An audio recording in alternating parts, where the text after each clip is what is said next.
Hello दोस्तों, welcome to जो पक्की शुभम। तो सभी ने सीपीयू की नोटिफिकेशन देख ली होगी और आपने देखा होगा कि काफ़ी चेंजेस हैं इस बार एग्ज़ाम पैटर्न में। जैसा कि जो न्यू पैटर्न आया है उसमें सेक्शनल टाइमर है, यानी कि 30-30 मिनट में आपको 50-50 क्वेश्चन करने हैं और सबसे ज़्यादा दिक्कत आपको मैथ में आने वाली है। तो जो भी हमारी स्ट्रैटेजी रहेगी, किस तरीके से हमें रिवीजन और प्रैक्टिस करना है, मैं आपको एक स्मार्ट अप्रोच के साथ समझाऊंगा। तो वीडियो को 2x या 1.5x पे देखो, लेकिन हर एक बात को बहुत ध्यान से समझना। इसके अलावा मेंस में भी ऐसे ही 4 सेक्शन में डिवाइड किया गया है, तो लेकिन मेंस का बाद में ही देखेंगे, अभी हम प्री पे फोकस करेंगे। तो प्री में आपको पता है रीजनिंग, जीके, मैथ और इंग्लिश 4 सब्जेक्ट आते हैं, 50-50 क्वेश्चन, 50-50 नंबर के। अब आपको पता है, जब आप मॉक देते हैं फुल, ठीक है, 200 क्वेश्चन का, तो आप क्या करते हैं कि भाई आपके माइंड सेट रहता है कि जैसे ही मेरा इंग्लिश कंप्लीट हो जाएगा या जीके कंप्लीट हो जाएगा 10 मिनट में, मैं इंग्लिश पे आ जाऊंगा। और जैसे ही इंग्लिश के 20 मिनट कंप्लीट हो जाएंगे तो आधे घंटे में या 35 मिनट में मैं रीजनिंग करूंगा। मैं 1 घंटा या 1 घंटा 5 मिनट में बचा के रखूंगा मैथ के लिए। तो इस तरीके से आप सेट करते थे। पहले आप लगभग 60 मिनट में मैथ के 50 क्वेश्चन करने का टारगेट रखते थे, लेकिन इस बार आपका टाइम बिल्कुल आधा हो चुका है, यानी कि 30 मिनट। 30 मिनट में 50 क्वेश्चन करने का मतलब है कि एक क्वेश्चन आपको लगभग 30 सेकंड में करना पड़ेगा। और ये आपके पास 30 मिनट भी नहीं है, क्योंकि काफ़ी टाइम आपका माउस से ऑप्शन क्लिक करने में और नेक्स्ट करने में ही चला जाएगा। तो इसका मतलब ये हो गया कि 30 सेकंड में क्वेश्चन करने का मतलब है कि आपको पूरे के पूरे पैटर्न का पता होना चाहिए, यानी कि यूज टू होने चाहिए, काफ़ी प्रैक्टिस होनी चाहिए, लेकिन वो टीसीएस में हो सकता है। ठीक है। अब एडिक्यूटी है, आपको ये नहीं पता कि ट्रिग्नोमेट्री से कितने क्वेश्चन पूछे जाएंगे, मेंसुरेशन से कितने क्वेश्चन पूछे जाएंगे, क्या लेवल होगा, कुछ नहीं पता। तो आप आइडिया नहीं लगा सकते, क्योंकि आपने देखा होगा 30 सेकंड में वही क्वेश्चन किए जा सकते हैं जिनकी हमने काफ़ी प्रैक्टिस करी है, हम यूज टू है, हमें पता है कि भाई सिंप्लीफिकेशन के 5 क्वेश्चन आएंगे, इनको तो मैं बहुत जल्दी जल्दी कर दूंगा। ठीक है। इसके अलावा आपने देखा है, जब आप मॉक लगाते हो, काफ़ी क्वेश्चन सीपीओ में बहुत ज़्यादा कैलकुलेटिव होते हैं। काफ़ी का मतलब है 3 से 4 क्वेश्चन, जैसे कि परसेंटेज के क्वेश्चन होते हैं जिसकी स्टेटमेंट काफ़ी लेंथी होती है, रीड करने में 30 सेकंड चले जाते हैं। मेंसुरेशन के ऐसे क्वेश्चन जिसमें कौन है, कौन के बाहर स्पेयर है, इसका जो जो बचा हुआ है वॉल्यूम, वो कितना परसेंट है कौन का, ये भी पूछ सकते हैं। तो ये कैलकुलेटिव क्वेश्चन है, इसमें टाइम लगता है, ऐसा नहीं है कि 30 सेकंड में हो जाएगा। 1 मिनट से ऊपर लगनी ही लगनी है, चाहे किसी की कितनी भी स्पीड हो। ठीक है। इसके अलावा आपको दिक्कत कहाँ सकती है, इसके अलावा आपको दिक्कत आएगी थोड़ी बहुत रीजनिंग में, जिसकी रीजनिंग में स्पीड कम है। अब देखो, रीजनिंग में वैसे 30 मिनट में 50 क्वेश्चन डुएबल है, ठीक है, कर सकते हो, लेकिन इस बार आपको क्रिटिकल रीजनिंग, ठीक है, और काफ़ी ऐसे क्वेश्चन स्टेटमेंट बेस्ड मिलेंगे जिसमें आपको पढ़ने में टाइम लगेगा। ठीक है। ब्लड रिलेशन हो गई, ये सब आप बहुत जल्दी से कर लेते हो, या कोडिंग डिकोडिंग, ठीक है, आपको पता है स्किप करना है, यूज टू हो। लेकिन यहाँ पे काफ़ी क्वेश्चन स्टेटमेंट बेस्ड आ सकते हैं, इनपुट आउटपुट के भी आ सकते हैं, तो उसमें टाइम लगेगा, लेकिन आप कर सकते हो। ठीक है। रीजनिंग में इतनी चिंता करने की जरूरत नहीं है, रीजनिंग में हो जाएगा, लेकिन सबसे ज़्यादा दिक्कत आएगी आपको मैथ में। तो अभी मैं पूरी स्ट्रैटेजी समझाऊंगा, किससे किस तरीके से क्या करना है, कैसे पढ़ना है, कैसे रिवाइज करना है। ठीक है। तो अभी आपके पास अक्टूबर का टाइम है, ये मत सोचो कि मेरे पास पूरा नवंबर भी है, दिसंबर में एग्जाम होगा। इसमें मेंशन किया गया है नोटिफिकेशन में कि नवंबर दिसंबर में कभी भी एग्जाम हो सकता है। अब मान के चलो कि लास्ट में नवंबर के एग्जाम हो सकता है या दिसंबर में शुरू में हो सकता है। तो आपके पास लगभग 45 दिन है। 45 दिन किस तरीके से आपको यूटिलाइज करने हैं, इसी से आपका स्कोर बढ़ेगा। और नई चीज़ पढ़नी है या नहीं पढ़नी, क्या पढ़ना है, सब बताऊंगा। सबसे पहले आपको शॉर्ट एनालिसिस करना है, आपको पता होना चाहिए मेरी स्ट्रेंथ क्या है। ठीक है। मेरे वीक टॉपिक्स क्या हैं, सबसे पहले ये हर एक चीज़ पता होनी चाहिए, कॉपी पे लिखी होनी चाहिए। ठीक है। ऐसे नहीं कि अब एनालाइज करोगे। इसके अलावा काफ़ी दिक्कतें आपको ये भी आएंगी कि भाई मेरे और भी एग्ज़ाम है। ठीक है। जैसे डीपी कांस्टेबल का भी भर रखा है मैंने, क्योंकि मुझे तो एक जॉब चाहिए। मुझे डीपी एडब्ल्यू टीपीओ का भी देना है, एचसीएम का भी देना है, या मैं यूपीएसआई का फॉर्म भी फिल किया है मैंने, अभी सीजीएल का भी दिया है, उसका मेंस भी है, टाइपिंग भी कर रहा हूँ मैं। ठीक है। आपके पास अपॉर्चुनिटी भी काफ़ी है, लेकिन ये थ्रेट भी है, जिससे आपका जो टाइम है वो डिवाइड हो जाएगा। आप जो परफॉर्मेंस अच्छी कर सकते हैं एग्ज़ाम में फोकस करके, वो नहीं हो पाएगी। तो ये चीज़ आपको खुद से डिसाइड करनी है कि भाई किस एग्ज़ाम में मैं सिलेक्शन ले सकता हूँ। ठीक है। हर एक इंसान को पता है अपना कि हाँ, मैं इसमें सिलेक्शन ले सकता हूँ, मैं मेडिकली फिट हूँ, मैं फिजिकली फिट हूँ। ठीक है। इसकी रनिंग कर सकता हूँ। डीपी कांस्टेबल की मैं रनिंग नहीं कर सकता, उसकी बहुत ज़्यादा कम टाइमिंग है, तो मुझे एडब्ल्यू टीपी पे फोकस करना चाहिए, क्योंकि उसमें कंपटीशन कम है, साइंस मेरे पास है तो मैं साइंस पढ़ सकता हूँ। ठीक है। या मुझे सीपीओ में ऐसा ही बनना है, मुझे सीआरपीएफ चाहिए, आईटीबीपी चाहिए, तो मैं इसके लिए मेहनत करूँगा। ठीक है। अलग अलग तरीके से सबका रहेगा टारगेट। ठीक है। तो आपको ये सब चीज़ सोचनी है, उसके हिसाब से जो भी तुम्हारे 2-3 एग्ज़ाम है उनका पूरा प्लान करके तब पढ़ाई करना। ठीक है। मुझे पता है कोई भी ऐसा नहीं होगा जो सिर्फ एक ही एग्ज़ाम पे फोकस कर रहा होगा सीपीओ का, कहीं ना कहीं साइड बाय साइड वो अलग एग्ज़ाम भी टारगेट कर रहा होगा। तो ये सब चीज़ पहले से सोच लेनी है। ठीक है। अभी आगे भी बताऊंगा मैं।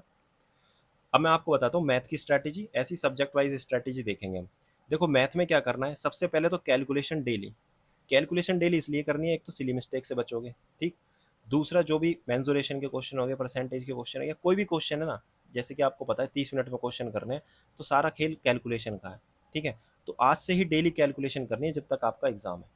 कहाँ से करनी है? द पुंदेस हो गया, टेस्ट रैंकिंग या नियॉन क्लासेस का जो टेलीग्राम चैनल है वहाँ पे भी आपको पीडीएफ मिलती है। कोई भी एक फॉलो कर लो डेली के, आपको एक सेट सोल्व करना है टाइमर लगा के, ठीक है? और टाइमर मैं बता चुका, मैं पहले से ही T20 अप्रोच से आपको क्वेश्चन कर रहा हूँ, चाहे वो डेली टारगेट सीरीज हो मेरी, कम से कम 3 साल हो गए, ठीक है, 2.5 से 3 साल मैं आपको सिर्फ T20 अप्रोच के साथ ही टारगेट करा रहा हूँ। T20 अप्रोच का मतलब ये है कि आपको टाइमर सेट करके ही पिनेकल या किरण जब भी आप क्वेश्चन सोल्व कर रहे हैं तो टाइमर लगा के ही करने हैं, उसी से आपकी स्पीड बढ़ेगी। तो आपको सेक्शनल मॉक देने हैं। पहला काम है कैलकुलेशन, दूसरा काम है सेक्शनल मॉक, ठीक है? सेक्शनल मॉक कौन सा देना है? टेक्स्ट बुक पे देना है टाइमर लगा के, ठीक है? अगर वहाँ पे अभी तो वैसे अपडेट कर दिया गया है, ठीक है? 30-30 मिनट में आपको जो भी मॉक है, मॉक 1 मॉक 2 वो सभी मॉक आपको 30-30 मिनट में ही करने हैं। लेकिन टेक्स्ट बुक के अगर सेक्शन मॉक में टाइमर 30 मिनट नहीं करा तो आपको 30 मिनट में ही टाइमर सेट करके वो क्वेश्चन कंप्लीट करने हैं, ठीक है? इसके अलावा उसको तुरंत एनालाइज करना है। एनालाइज करने का मतलब है, एक तो टाइम टेकन क्वेश्चन, आपको ये चेक करना है कि भाई मेरा टाइम किस में ज़्यादा खर्च हो रहा है, किस टॉपिक में, ठीक है, और किस टाइप के क्वेश्चन। परसेंटेज में अगर टाइम लग रहा है तो ये नहीं है कि पूरा परसेंटेज शुरू से पढ़ना है। परसेंटेज का कौन सा टाइप है, इलेक्शन वाला है, पॉपुलेशन वाला है, उसमें कहाँ मैं सुधार कर सकता हूँ, कहाँ मुझे दिक्कत आती है, ये आपको पता होनी चाहिए। एक होता है फिर रॉन्ग क्वेश्चन, क्वेश्चन आपका गलत हो गया, या तो आपने सिली मिस्टेक कर दी, आपने डायमीटर नहीं देखा, रेडियस निकालते ही टिक कर दिया, आपने जो कन्वर्जन होता है यूनिट का वो नहीं किया, फिर बाद में पता चला यार मैंने तो मीटर पे क्लिक कर दिया, इसका तो सेंटीमीटर होगा, ठीक है? इस तरीके से जो सिली मिस्टेक है उनको नोट करना है कॉपी में, ठीक है, लिखना है, ये एग्जाम से पहले रीड करके जाओगे तो माइंड में रहेगा कि हाँ ये गलती नहीं करनी, या रोज सुबह जब भी आप करोगे कैलकुलेशन उसके बाद आपको ये रीड करना है। इसके अलावा कैलकुलेशन मिस्टेक जो हो रही है वो आपको यहाँ पे देखनी है कि मुझे क्यूब याद नहीं आ रहा तो मुझे क्यूब का रिवीजन करना है, ठीक है? इसके अलावा गलत हो गया तो ये भी हो सकता है कि आपके जो कॉन्सेप्ट है वो वीक है, आपको समझ में नहीं आ रहा कि करना किस तरीके से, बस आपने कर दिया, ठीक है? अनअटेम्प्टेड क्वेश्चन, अनअटेम्प्टेड क्वेश्चन वो होंगे जो आपसे हुए ही नहीं, आपको आते ही नहीं है, तो वो चैप्टर होंगे जो आपको पढ़ने हैं, वो लिख लेना। इसके अलावा आप क्वेश्चन सही भी करोगे, कई क्वेश्चन ऐसे होते हैं हम गैस वर्क कर लेते हैं, यानी कि यूनिट डिजिट से कैसे भी कर लेते हैं, ठीक है? या आपको पता चल जाता है कि हाँ इसका आंसर यही होगा, जैसे मान लो ऑप्शन दे दिया 61.5, 62.5, 63.5 और 64.5, एक क्वेश्चन दे दिया बहुत बड़ा लेंथी, ठीक है? अगर आपके अंदर दिमाग का, आपने बहुत ज़्यादा प्रैक्टिस करी, आपको होता है 12.5, 1/8 होता है, 12.5 में 5 की मल्टीप्लाई करेंगे तो 62.5 आएगा, तो लगभग ये यही आंसर हो सकता है, बहुत ज़्यादा चांस है इसके, ठीक है? तो आप डायरेक्ट इस तरीके से, ये बहुत ज़्यादा प्रैक्टिस से आ जाता है कि हाँ इसका ऑप्शन यही होगा, बिला मतलब क्वेश्चन पढ़ने की जरूरत नहीं है। तो ये चीज़ आपका ऑप्शन तो ठीक कर देंगे, लेकिन आपको फिर भी वो चीज़ सीखनी है, तो अच्छे से एनालाइज करना है, ऐसा नहीं कि जो सही क्वेश्चन होगे उसको देखना ही नहीं है, ठीक है? सही क्वेश्चन जो आपने गैस वर्क करके करा है ना उसको जरूर देखना है, कई बार अगली बार नहीं होगा वो, ठीक है? आर्ट ऑफ स्किपिंग बहुत ज़्यादा जरूरी है इस बार, क्योंकि 30 मिनट में अगर 50 क्वेश्चन करने हैं ना, तो आपका माइंड सेट इस तरीके से होना चाहिए कि हाँ पहले ये क्वेश्चन करना है, ये स्किप कर देना है, ठीक है? ये आपको मॉक प्रैक्टिस से ही आएगा, बहुत जरूरी है, ठीक है? इसी से आप टाइम मैनेज कर पाओगे।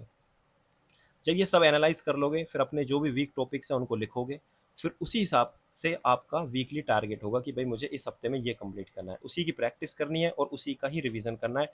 नया टॉपिक बिल्कुल नहीं पढ़ना, मैंने अभी बताया था, नया टॉपिक बिल्कुल नहीं पढ़ना, ठीक है? एक महीने वही चीज़ पढ़नी है जो आपने अभी तक पढ़ लिया, उसी को ही आपको स्ट्रेंथ बनाना है, ठीक है? उसी से आपका स्कोर बढ़ेगा। अभी मैं आगे समझाता जाऊँगा, पूरी वीडियो देख लेना, हर एक चीज़ क्लियर हो जाएगी, कहीं जाने की जरूरत नहीं पड़ेगी, एक वीडियो में वो सारी बात बता दूँ जो आपके दिल की है और जो आपके लिए ज़रूरी है। अब बात करते हैं वीक टॉपिक्स। वीक टॉपिक्स आपके हो सकते हैं भाई एसआईसीआई के इंस्टॉलमेंट हो सकते हैं, मेंसुरेशन के फॉर्मूले हो सकते हैं, फ्रस्टम का फॉर्मूला भूल रहा हूँ, ठीक है? दूसरी बात, पॉलीगन के जो क्वेश्चन होते हैं, ठीक है?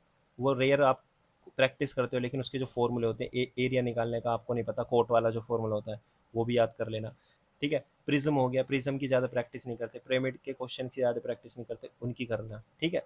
यानी गो थ्रू होना है सबसे। इसके अलावा जो भी कंडीशन है ज्योमेट्री की, ठीक है, राइट एंगल ट्रायंगल की ये जो कंडीशन है, कम से कम ये वाली 8 फॉर्मूले इसी के, ठीक है, याद नहीं रहते, हम भूल जाते हैं, फिर इसमें हम सिमिलर ट्रायंगल वाला फॉर्मूला यूज़, मतलब मेथड यूज़ करते हैं, फिर बहुत ज़्यादा टाइम लगता है, ठीक है? आप खुद सोचो 30 सेकंड में क्वेश्चन करना है, अगर आपको फॉर्मूला याद होता तो आप एकदम से कर देते, लेकिन यहाँ पे आप सिमिलरिटी वाला लगाओगे फॉर्म मतलब मेथड, तो फॉर्मूला बनाने में भी टाइम लगेगा। तो हर एक चीज़ आपको एक टिप पे होनी चाहिए, तो आपको नोटबुक में हर एक चीज़ लिखनी है कि मैं ये रिवाइज करूँगा, ठीक है? हर एक चीज़ के फॉर्मूले, चाहे वो कोई भी टाइप हो, ज्योमेट्री का हो, मेंसुरेशन का हो, कोई भी चीज़ हो, ठीक है? तो वीक टॉपिक्स आपके नोट्स से आपको रिवाइज करने हैं। कोई टॉपिक आपको ऐसा लग रहा है कि यार मिक्सचर एलिगेशन मेरा वीक है, कहीं ना कहीं मैं इसमें गलती करता हूँ और मेरे पास इसके नोट्स नहीं है, तो कोई भी एक मैराथन देख लो, ठीक है? ऐसी वीडियो मत देखना जो 10-10 क्लास में आपको कंप्लीट कर रहे हैं। सिर्फ मैराथन देखना, उससे आइडिया लगा लेना और क्वेश्चन प्रैक्टिस कर लेना, ठीक है।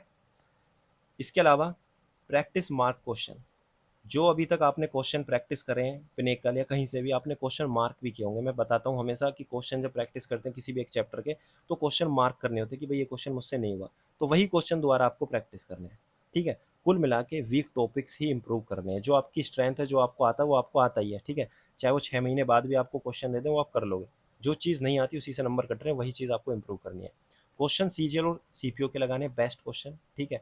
आपको पीडीएफ भी मिल जाएगी अलग अलग टेलीग्राम चैनल पे, चाहे आरबीई हो, ठीक है, या गगन प्रताप सर ने भी 2024 के 2023 के जो टॉप सीजीएल के या टॉप सीपीओ के क्वेश्चन है वो करा रखे हैं। किसी भी टीचर से पढ़ सकते हो, ठीक है। मेरी नज़र में दो ही टीचर बढ़िया हैं, ठीक है, जिनकी कॉन्सेप्ट की क्लैरिटी और जो एग्जाम ओरिएंटेड मतलब बढ़िया है, ठीक है। एक तो आवाज़ सर, ठीक है। आवाज़ सर सारे टाइप कवर हो जाएंगे शॉर्ट में, सब कुछ एकदम, ठीक है, एकदम बेस स्ट्रॉन्ग हो जाएगा। दूसरे आपके अभिनय सर, जिससे आप पढ़ने के बाद क्वेश्चन को, जो ये टाइमर दिया है ना 30 मिनट में 50 क्वेश्चन, जो पहले से अभिनय सर से पढ़ रहा होगा वो आसानी से 30 मिनट में 50 क्वेश्चन करने लायक होगा, ठीक है। क्योंकि उनका जो अप्रोच है बहुत अलग है। काफ़ी क्वेश्चन ऐसे होंगे, ठीक है। आप सिर्फ यूनिट डिजिट, डिविजिबिलिटी रूल, ठीक है, डिजिट सम, इस तरीके से ऑप्शन एलिमिनेट करके कर लोगे या लास्ट लाइन पढ़ के कर लोगे। ये सब चीज़ें अभिनय सर सिखाते हैं और कोई टीचर नहीं सिखाता, ठीक है। टाइम मैनेजमेंट, टाइम मैनेजमेंट की बात करें तो देखो टाइम मैनेजमेंट तभी होगी जब आप जो भी प्रैक्टिस कर रहे हैं क्वेश्चन, ठीक है, जैसे मान लो बुक से कर रहे हैं या मॉक में कर रहे हैं, हर एक क्वेश्चन में आप अगर टाइमर सेट करोगे, ठीक है। अब आपको टाइम सेट करना है कि भाई 30 मिनट में मैं इतने क्वेश्चन कर लूँगा। जैसे मान लो 30 मिनट में आपको 50 क्वेश्चन करने हैं, क्लियर। तो आपको पहले टारगेट रखना है कि 20 मिनट में कम से कम मैं 30 क्वेश्चन कर लूँगा, कैसे भी, जो भी ईजी हैं। फिर बचे 10 मिनट में मैं बाकी क्वेश्चन करूँगा। शुरू में आप बिल्कुल ही 50 क्वेश्चन तक नहीं पहुंच पाओगे। जो बिगिनर हैं, बिगिनर तो खैर नहीं पहुंच पाएंगे, बिगिनर तो कोई नहीं होगा। जो भी इंटरमीडिएट लेवल पे हैं वो नहीं पहुंच पाएंगे। तो आपको एक टाइमर सेट करना है कि इतने मिनट में इतने क्वेश्चन करने, फिर धीरे धीरे अपने वो लेवल बढ़ाना है, ठीक। Improve it by daily practice, ये डेली प्रैक्टिस से ही आपका इंप्रूव होगा।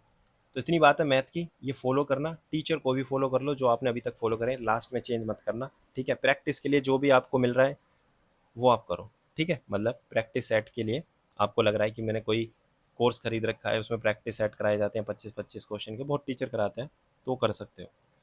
अगर आपको फ्री में करना है तो खुद से टेक्स्ट बुक पर मॉक लगाओ, गलती सुधारो और इम्प्रूव करो।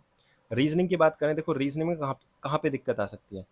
जैसे कि आपको बताया कोडिंग डिकोडिंग, ठीक है, number series, missing number, analogy, syllogism, blood relation या सिटिंग अरेंजमेंट के जो क्वेश्चन होते हैं। देखो अब मैंने कहा था ना कि 30 सेकंड में क्वेश्चन, अब ये क्वेश्चन 30 सेकंड का थोड़ी होगा, लेंथी क्वेश्चन आ गया तो दिक्कत आएगी। तो ये जितने भी क्वेश्चन हैं जिनमें आपको दिक्कत आती है उनकी प्रैक्टिस करना बस, ठीक है। ऐसा नहीं कि बिल्कुल बेसिक से करने लगो। तो यही वो चैप्टर है जिसमें आपको दिक्कत आएगी। इसके अलावा आपको नया टॉपिक पढ़ना है क्रिटिकल रीजनिंग। ये विकास ताया, मतलब सर्च करना क्रिटिकल रीजनिंग बाय विकास ताया, ठीक है। उनसे कंप्लीट कर लेना। इसके अलावा इनपुट आउटपुट अलग से कंप्लीट कर लेना। क्लॉक और कैलेंडर, ये दोनों टॉपिक भी पढ़ लेना। काउंटिंग फिगर पे कमांड कर लेना, ठीक है। और बाकी तो कुछ नहीं, बस इतने ही चैप्टर हैं जो आपको फोकस करने हैं। स्टेटमेंट वाले जितने भी क्वेश्चन हैं वो इसी में इंक्लूड हो जाएंगे, ठीक है। कोज एंड इफेक्ट वाले, स्टेटमेंट, कंक्लूजन, सब इसमें है, ठीक है। और इसके अलावा हो सके तो मैंने एक चैप्टर नहीं लिखा, इनइक्वालिटीज़, ठीक है, वो चैप्टर भी इंक्लूड कर लेना, उसको भी पढ़ लेना, जिससे आपको दिक्कत ना आए। तो रीजनिंग में सब कुछ मुझे पता है, आपने पढ़ रखा है। एक एक दिन में एक एक चैप्टर कंप्लीट हो जाएगा, तो पढ़ लेना, ठीक है। उसी का फिर बार बार प्रैक्टिस और रिवीजन करना। सेक्शनल मॉक लगाना, ठीक है। सेक्शनल मॉक से एनालाइज करना। एनालाइज करने का मतलब यही है कि किस क्वेश्चन में टाइम ज़्यादा लग रहा है, ठीक है। अगर आपको लग रहा है कि भाई ब्लड रिलेशन के जो हैशटैग वाले, एट द रेट वाले, ये जो क्वेश्चन है स्टेटमेंट वाले, इनमें मुझे टाइम लगता है, तो उनकी प्रैक्टिस कर लो, ठीक है। 50 क्वेश्चन प्रैक्टिस कर लोगे तो आपको पता चल जाएगा किस तरीके से करना होता है, ऑप्शन एलिमिनेट किस तरीके से करना होता है। कई बार ये होता है कि एम सिस्टर है एन की, कौन सी स्टेटमेंट है, 4 ऑप्शन होते हैं, फिर आपको उसमें से किस तरीके से ऑप्शन एलिमिनेट करने हैं फास्ट, वो हर एक चीज़ आनी चाहिए, ठीक है। तो वीक टॉपिक पहचानो और उसी की प्रैक्टिस और रिवीजन करनी है, बाकी इनको फोकस कर लेना, ये मैंने नाम लिख दिया है। अब बात करते हैं हम इंग्लिश की। इंग्लिश में वोकैब, ग्रामर और कॉम्प्रिहेंशन। एडिक्यूटिव बेस्ड जो एग्जाम है उसमें देखो रीजनिंग में सबसे ज़्यादा स्टेटमेंट वाले क्वेश्चन पे फोकस किया जा रहा है, बाकी हर एक चीज़ ईजी है, ठीक है। और जो इंग्लिश का लेवल बताऊं तो इंग्लिश में देखो कॉम्प्रिहेंशन पे बहुत ज़्यादा फोकस किया जा रहा है, बाकी वॉइस और नरेशन पे, ठीक है। ग्रामर तो ठीक ठाक है, वो कैब आपको एक दो नई देखने के लिए मिल सकती है, बाकी सबसे ज़्यादा फोकस आपको कॉम्प्रिहेंशन पे करना होगा, क्योंकि इसमें बहुत लेंथी पैसेज आएंगे। लेकिन यहाँ पे लेंथी पैसेज आएंगे तो आपको 30 मिनट दे दी तो आपका यहाँ पे फ़ायदा हो जाएगा, ठीक है, पहले आप 20 मिनट में करते थे, क्या पता 20 मिनट में वो लेंथी पैसेज ना हो पाता, लेकिन कहीं ना कहीं अब आप कर लोगे, कितना भी लेंथी हो, 10 मिनट एक्स्ट्रा है कर लोगे। ठीक है, तो आपको एक तो कॉम्प्रिहेंशन की प्रैक्टिस करनी है, डेली रीडिंग, रीडिंग हैबिट होनी चाहिए बिल्कुल, क्योंकि ये आपके मेंस में भी काम आएगी और अच्छा स्कोर कर पाओगे इंग्लिश में। प्रैक्टिस करने सबसे ज़्यादा आरसी, सीटी और पीक्यूआरएस। अब कहाँ से करने, आपका अगर लेवल ठीक ठाक है, आपको लग रहा है कि मैं एसएससी के क्वेश्चन तो कर लेता हूँ, तो यूपीएससी सीडीएस के जो भी पीक्यूआरएस हैं, जो स्टेटमेंट बेस्ड होते हैं, वो करो। ठीक है, रीडिंग कॉम्प्रिहेंशन और क्लोज टेस्ट सब प्रैक्टिस करने यूपीएससी सीडीएस के। ठीक है, अगर आप एसएससी के कर चुके हो तो, अगर नहीं किया तो पहले एसएससी करो फिर सीडीएस वाले। ठीक है, ग्रामर में क्या करना है, जो भी आपने अभी तक नोट्स बनाए हैं, उन नोट्स को ऐसा होना चाहिए कि जैसे नाउन हो गया तो नाउन एक पेज पे कंप्लीट। ठीक है, एडजेक्टिव एक पेज पे कंप्लीट, वही रूल लिखने हैं जो आप बार बार भूलते हैं, ऐसा नहीं कि पूरा नाउन एक पेज पे आ जाएगा, नहीं आएगा, आपको वो रूल लिखने हैं जो आप बार बार भूलते हो। ठीक है, कंजक्शन जैसे आधे पेज पे आ जाएगा। ठीक है, फिक्स प्रीपोजिशन 2-3 पेज पे आपने लिख रखे हैं जो इंपॉर्टेंट है। इस तरीके से 15 से 20 पेज में आपकी पूरी ग्रामर हो जानी चाहिए, जिसको आप एग्जाम से पहले या सुबह रोज 10-10 पेज 2 दिन में रिवाइज कर लो। ठीक है, इस तरीके से आपको रिवीजन करना है नोट्स का। प्रैक्टिस करने हैं जो भी क्वेश्चन आपने अभी तक मार्क किए हैं, अगर आपने कोई भी क्वेश्चन मार्क नहीं किया तो बहुत सारे यूट्यूब पर, रानी मैम हो गई, निमी सवंसल मैम, बहुत सारे टीचर हैं, आपके अलग अलग फेवरेट होंगे। ठीक है, लिस्ट तो बहुत बड़ी है, किसी की भी मैराथन कर लो जिन्होंने 5 साल के एसएससी के क्वेश्चन कराए ग्रामर के, बस प्रैक्टिस करने हैं वहाँ से। जो भी क्वेश्चन आपको लगता है कि इसमें कोई रूल नया है वो मुझे लिखना है या रिवाइज करना है, वो अपनी नोटबुक में लिखो और उसको रिवाइज करो, सिंपल। वॉइस और नरेशन के क्वेश्चंस की भी मैराथन कर सकते हो या अपनी बुक से प्रैक्टिस कर सकते हो। वॉइस और नरेशन के जो अच्छे क्वेश्चन है, ठीक है, जिसमें आपको कहीं ना कहीं दिक्कत आती है, ठीक है, जिसमें सिर्फ ऑप्शन एलिमिनेट करके क्वेश्चन किया जा सकता है, कई बार क्या होता है दो दो ऑप्शन में कन्फ्यूजन आती है, उनको टिक करके या मार्क करके स्क्रीनशॉट रखना है, जिससे आप उनमें जो गलती कर रहे हो वो नेक्स्ट टाइम ना करो। ऐसा नहीं कि एक बार सोच लिया, क्वेश्चन कर लिया, फिर छोड़ दिया, फिर गलती हो जाती है कई बार। ठीक है, ये हर एक चीज़ होनी चाहिए, मेंस में भी काम आएगी। अभी बता रहा हूँ ये मैं आज नहीं, मैं शुरू से ही बताता आ रहा हूँ कि हर एक चीज़ जो गलती हो रही है, चाहे कोई मैथ का क्वेश्चन हो, रीजनिंग का हो, हर एक चीज़ आपके पास मेंटेन होनी चाहिए, मार्क होके रख देनी है कि बाद में मैं रिवाइज करूँ तो सिर्फ यही पढूँ। ठीक है, मैं शुरू से पूरा टाइम वेस्ट ना करूँ कि भाई मैं फिर दोबारा से करूँगा। क्लियर? अब बात करते हैं वोकैब की, तो वोकैब में आपको रिवीजन करना है डेली। किस तरीके से रिवीजन करना है, ऐसे भी कर सकते हो कि भाई 25-25 यानी 25 वो idiom phrase, 25 one word substitution, या ऐसे कर सकते हो कि पहले मैं ईडियम फ्रेज है उनको खत्म करूंगा, उनमें जो मैंने मार्क करें सिर्फ उन्हीं को रिवाइज करूंगा, फिल्टर कर करके पढ़ना है। जब वो कंप्लीट हो जाएंगे तो फिर मैं ईडियम फ्रेज पढ़ूंगा, सॉरी वन वर्ड सब्स्टिट्यूशन पढ़ूंगा। या आप दो दो का टारगेट ले सकते हैं कि ईडियम फ्रेज और वन वर्ड सब्स्टिट्यूशन, मेरे हिसाब से ये बेस्ट रहेगा, दो दो का टारगेट लेके चलो, ये दोनों कंप्लीट हो जाएंगे, फिर सिनोनियम और एंटोनियम। ठीक है, और 4 दिन में आप स्पेलिंग कंप्लीट कर लेना। ठीक है, 4 दिन में या 2-3 दिन में हो जाएगी कंप्लीट। ठीक है, मार्क करना और स्पेलिंग का ध्यान रखना कि लिख के करना है। ठीक है, ऐसे नहीं रीड करोगे सब कुछ अच्छा लगेगा, कई बार एग्जाम में ऑप्शन आ जाते हैं, कई बार क्या होता है कि अलग अलग स्पेलिंग आएंगी। ठीक है, उसको करना डिफिकल्ट पड़ता है, अगर सेम स्पेलिंग आ रही है बस उसी में ये बताना है कि इसमें कौन सी सही है। ठीक है, जैसे रिसीव की स्पेलिंग आ जाए, कौन कौन सी सही है, सब रिसीव ही लिखा है अलग अलग तरीके से, तो आप आसानी से फाइंड कर सकते हो। लेकिन यहाँ रिसीव आया, डिसीव आया, कंसीव आया, परसीव आया, तो कहीं ना कहीं यहाँ दिक्कत आ जाती है। ठीक है, तो आपको इस तरीके से प्रैक्टिस करनी है वो लिख के ही। फ्रेजल वर्ब की प्रैक्टिस नहीं करनी, फ्रेजल वर्ब सिर्फ आपको इंपॉर्टेंट कम से कम 50-60 बस, कम से कम। ठीक है, जितना हो सकता है, नहीं तो छोड़ दो, लास्ट टाइम पे 1 महीने में इतना कुछ नहीं कर पाओगे। याद हो जाती हैं, सब कुछ स्ट्रॉन्ग है तब ये करना, जब सब कुछ अच्छा है, 45 प्लस नंबर आते ही हैं, तब ये फ्रेजल वर्ब करना, बाकी नहीं करना। होमोनियम्स वगैरह रीड कर लेना, काम हो जाएगा। ठीक है, तो जो भी करना है वो सभी मार्क वो कैप करना है, ऐसा नहीं कि शुरू से करूंगा मैं। ठीक है, जो भी आपने अभी तक पढ़ी है वही रिवाइज करनी है। अगर आपको लग रहा है नहीं पढ़ी, कुछ तो पढ़ा होगा, उसी को पहले रिवाइज करो, फिर मैराथन देखना स्टार्ट कर देना। ठीक है, चलो अब आते हैं हम सेक्शनल मॉक। ये सब तो आपको डेली का टारगेट रहेगा, लेकिन इसके साथ आपको सेक्शनल मॉक सभी का देना है, चाहे रीजनिंग हो, मैथ हो या इंग्लिश हो। एनालाइज करना है, इसमें एनालिसिस किस तरीके से करना है, अपना स्लॉट डिवाइड करना है। स्लॉट का मतलब आपको ये चेक करना है कि यार किसका रिवीजन ज़्यादा करना है, किसकी प्रैक्टिस करनी है। जैसे प्रैक्टिस रीडिंग कॉम्प्रिहेंशन यानी कि पैसेज, क्लोज टेस्ट और पीक्यूआरएस, इसकी मुझे प्रैक्टिस करनी है कम से कम आधा घंटा, तो इसका टाइम अलग से सेट करना है। ठीक है, मॉक का मान लो आपको आधा घंटा हो गया मॉक, ठीक है, एनालिसिस करा, फिर आपको आधे घंटे में ये पढ़ना है।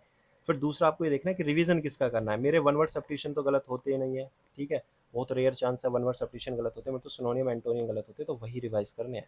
अपना टाइम फिर वन वर्ड सब्स्टिट्यूशन पे नहीं देना कि 25-25 इसको भी इंक्लूड करना हो। ठीक है, ये चीज़, ये दिमाग आपको लगाना है खुद।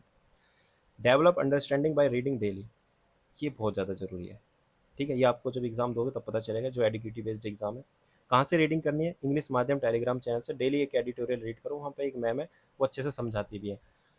इसके लिए मैंने अलग से वीडियो भी बना रखी है, बहुत अच्छे व्यू भी गए हैं उसमें, तो वो चेक कर लेना, सर्च कर लेना हाउ टू यूज़ इंग्लिश माध्यम, सबसे ऊपर मेरी वीडियो आ जाएगी। तो किस तरीके से यूज़ करना है, किस तरीके से रीड करना है, आपको समझ में आ जाएगा।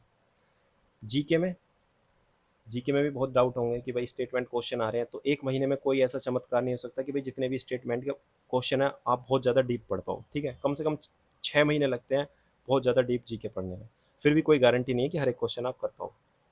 तो इसलिए मैं बता रहा हूँ जितना भी पढ़ा है सब्जेक्ट वाइज अपने नोट्स रिवाइज करो, ठीक है, बस रिवीजन करना है। रिवीजन से ये फ़ायदा होगा कि जो स्टेटमेंट वाले क्वेश्चन है ना, कई बार क्या होगा, जो स्टेटमेंट के क्वेश्चन है वो आप ऑप्शन एलिमिनेट करके कर सकते हो। यानी कि आपको मान लो 3 स्टेटमेंट दिए, आपने रिवीजन अच्छे से करा है, आपको पता है हाँ ये वाला तो रॉन्ग ही है, तो ऑप्शन आप एलिमिनेट करके हाँ टिक कर सकते हो। जरूरी नहीं है कि दोनों स्टेटमेंट नीचे और ऊपर की भी पता हो। तो सबसे ज़्यादा ज़रूरी है जीके में रिवीजन, जितना पढ़ा है बार बार रिवाइज करो। कई बार ऐसा होगा आप ऑप्शन देखोगे, आपने सोचा होगा कि भाई ये तो खिलजी से पूछ लिया, ठीक है, खिलजी डायनेस्टी की मतलब ईयर कब से कब तक है, आपको याद ही नहीं रहेगी, आपने रिवाइज नहीं करी, फिर आप उस क्वेश्चन को गलत कर दोगे, आप सोचोगे यार कितना ईजी क्वेश्चन था लेकिन मैंने रिवाइज नहीं किया, ठीक है। तो ये गलती मत करना, कम से कम अपना एक सेफ टारगेट लेके चलना है कि भाई इतने क्वेश्चन तो कर लूँ, कम से कम मेरे 20 नंबर आ जाए, ठीक है। इतना एक सेफ टारगेट लेके चलना। ऐसा तो है नहीं कि स्टेटमेंट के 50 क्वेश्चन आएंगे कि सारे के सारे स्टेटमेंट के क्वेश्चन कुछ नहीं कर पाओगे। एक सेफ टारगेट लेके चलना है माइंड में कि इतना मैं पढ़ के जाऊंगा अपने नोट से कि मैं 20 क्वेश्चन तो सही कर ही पाऊँ, यानी 20 नंबर तो मेरे आ जाने चाहिए, ठीक है। बाकी आपकी प्रैक्टिस और रिविजन या जो भी आप अलग अलग जगह पे मैराथन देख रहे हैं, ठीक है, अभी मैं बताऊंगा वहाँ उस पर भी डिपेंड करेगा, ठीक है। तो नोट्स रिवाइज करने हैं। बाकी आपके पास नोट्स नहीं है तो परमार एसएससी के जो नोट्स हैं फैटमैन वगैरह के, वो आप पढ़ सकते हैं। मैराथन फॉर प्रैक्टिस, बुक से कोई प्रैक्टिस मत करना। आपने अगर मार्क किए हैं, जैसे कि मैं पहले बताता था कि मार्क क्वेश्चन है तो उनको तो रिवाइज कर सकते हो, लेकिन आप अगर पिनेकल किरण से डेली प्रैक्टिस करोगे तो नहीं कर पाओगे एक महीने में, क्योंकि बहुत सारे क्वेश्चन है, 700 700 800 800, एक दिन में 60 क्वेश्चन भी करोगे तो भी आपको एक सब्जेक्ट को कंप्लीट करने में 10 दिन लग जाएंगे। और सब्जेक्ट एक बार मान लो 600 क्वेश्चन आपने 10 दिन में कर लिए या 1 हफ्ते में कर लिए, उनमें काफ़ी क्वेश्चन ऐसे होंगे जिनका आपको बहुत बार रिवीजन करना पड़ेगा, तो वो कब करोगे, टाइम नहीं बचेगा। इसलिए करना क्या है, बुक से प्रैक्टिस मत करना, लास्ट टाइम पे मैराथन देखना, ठीक है, जो क्वेश्चन प्रैक्टिस कराते हैं। One shot bye Parmar SSC है, जो भी टीचर आपको सही लग रहा है, ठीक है। लैब वगैरह बहुत सारे चैनल है, अनलिमिटेड चैनल है, किसी से भी कर लो, सब वही कराएंगे। बस आपकी ट्यूनिंग किसके साथ सेट है उसके ऊपर है, ठीक है। RWA से भी कर सकते हैं, बहुत से लोग हिंदी मीडियम से RWA से भी करते हैं। जीके में स्टैटिक के लिए वन शॉट आपको कोई भी एक वीडियो देख लेनी है, ठीक है, 4 घंटे या 5 घंटे की, ठीक है। जीवी विट मूवर की देख सकते हो, परमार एसएससी की देख सकते हो, बहुत सारे, ठीक है, किसी की भी देख लो। इसके लिए नोट्स नहीं बनाने। करंट अफेयर के लिए आपको टॉपिक वाइज करना है, इंपॉर्टेंट टॉपिक्स आपको ऑलरेडी पता है, अपॉइंटमेंट हो गया, ठीक है, स्पोर्ट्स हो गए, गवर्नमेंट स्कीम हो गई, इंडेक्स हो गए, ठीक है, ये सभी चीज़ जितनी भी इंपॉर्टेंट टॉपिक्स हैं 8 से 10 हैं, ठीक है, सभी को पता है, काफ़ी एग्जाम दिए होंगे, ऐसा नहीं कोई भी नया है। वो इंपॉर्टेंट टॉपिक्स आपको आवाज सर की पीडीएफ भी मिल जाएगी, आरबीई की भी मिल जाएगी, ठीक है। आपको ये टॉपिक वाइज करने हैं, ठीक है। ये दोनों के आपको नोट्स नहीं बनाने, सिर्फ पीडीएफ से रिवीजन करना है, वीडियो से देखना है, पीडीएफ से रिवीजन करना है, इतना काम करना है। मल्टीपल रिवीजन ही आपका यहाँ पे स्कोर बूस्ट करेगा, बाकी और कोई ऑप्शन नहीं है। आपको ये लगे कि मैं पॉलिटी के लिए लक्ष्मीकांत पढ़ लूँ, ठीक है, फिर भी क्वेश्चन ऐसे आ जाएंगे फैक्ट बेस्ड जो कि आप लक्ष्मीकांत से भी नहीं कर पाओगे, ठीक है। और ना ही पूरी लक्ष्मीकांत एक बार में आप एक महीने में याद कर पाओगे। जीके के लिए अगर बात करें, आप ये सोच रहे हो कि भाई एनसीईआरटी पढ़ लो मैं 11th 12th की ज्योग्राफी की, ठीक है, पूरी मैप बेस्ड कर लो, तो पॉसिबल नहीं है। करना होता तो ये पहले ही हो जाता, ठीक है। तो इस चक्कर में पढ़ना कि मैं सब कुछ कर लूँगा, सब कुछ नहीं कर पाओगे। बस ये फोकस करना है कि मैं कितना पढ़ के अच्छा स्कोर ला सकता हूँ, बस, और लोगों से बेहतर करना है, परेशान नहीं होना, ठीक है। अब आते हैं next, full mock. Full mock कौन कौन से देने हैं, देखो फुल मॉक अभी टेक्स्ट बुक पे अपडेट हो गए हैं, जो भी न्यू पैटर्न है, यानी 30-30 मिनट का टाइमर, 20 फुल मॉक अवेलेबल है, वो देने हैं। 5 मिनी मॉक है वो देने हैं, और 5 एडवांस मॉक है। ये सब कुछ देने के बाद आपको लास्ट में एडवांस मॉक देने हैं, ठीक है। इसके अलावा टेक्स्ट बुक पे लाइव मॉक भी चलेंगे, या कोई अदर प्लेटफॉर्म आपको मिलता है जैसे टेस्ट रैंकिंग वगैरह, तो वहाँ से भी दे सकते हैं, लेकिन ये मोर देन सफिशियंट है, ये नहीं हो पाएंगे आपसे। क्यों नहीं हो पाएंगे, क्योंकि ये 1 घंटे का नियम मॉक 2-2 घंटे के हैं, ऐसा नहीं कि एक दिन में 2 मॉक भी दे रहे हो, क्योंकि आपको रिवीजन भी करना है, प्रैक्टिस भी करनी है। तो 20 दिन तो इसमें लगेंगे, 5 दिन इसमें लगेंगे, और 5 दिन इसमें, यानी टोटल 30 दिन हो गए। और हो सके तो लाइव मॉक भी दोगे तो ज़्यादा ही हो जाएगा, और आपके पास टाइम भी लगभग 45 दिन बचा है, तो यही मॉक कंप्लीट कर पाओगे, ठीक है। और यही बेस्ट है, नहीं कर लेना, मोर देन सफिशियंट है। और प्रीवियस ईयर मॉक देने की जरूरत नहीं है, ठीक है। प्रीवियस ईयर के लिए तो आप क्वेश्चन प्रैक्टिस कर ही रहे हैं चैप्टर वाइज, ठीक है, तो मोर देन सफिशियंट है, इतना कर लेना। एनालिसिस बहुत ज़्यादा ज़रूरी है, इसके लिए मैंने एक वीडियो बनाई है अलग से कि how to do mock analysis, तो वो देख लेना, मॉक एनालिसिस किस तरीके से करते हैं। डीप एनालिसिस करना है तभी परफॉर्मेंस में सुधार आएगा, अदरवाइज मॉक दे के छोड़ दोगे तो कोई फ़ायदा नहीं है, इससे अच्छा दो मत। अब आपको कोई भी ऐसा डिसाइड नहीं करना कि भाई पिछली बार तो 160 या 165 प्री में लेकर आएंगे तो ही मेरा डीपी में सिलेक्शन होगा, या 350 लेके आऊँगा टारगेट, मतलब कोई टारगेट सेट नहीं कर पाओगे आप, ठीक है। यू कांट डिसाइड कट, ये क्या लिख दिया मैंने, हाँ, you can't decide cut off, just focus on performance. आपको परसेंटाइल पे फोकस करना है, आपको ये देखना है कि मैं और लोगों से बेहतर कर रहा हूँ या नहीं कर रहा, परसेंटाइल आपको इंप्रूव करनी है, एक्यूरेसी पे फोकस करना है, बस इन दो पे फोकस करना है। टेक्स्ट बुक या जहाँ भी मॉक दे रहे हो अपना स्कोर इंप्रूव करना है बस। कट ऑफ के बारे में बिल्कुल नहीं सोचना कि कट ऑफ क्या जाएगी, क्या हो सकती है, कम जाएगी, कोई नहीं बता पाएगा। मैथ का लेवल मान लो इजी आ गया तो कट ऑफ नॉर्मल वो भी हो सकती है जो होती है।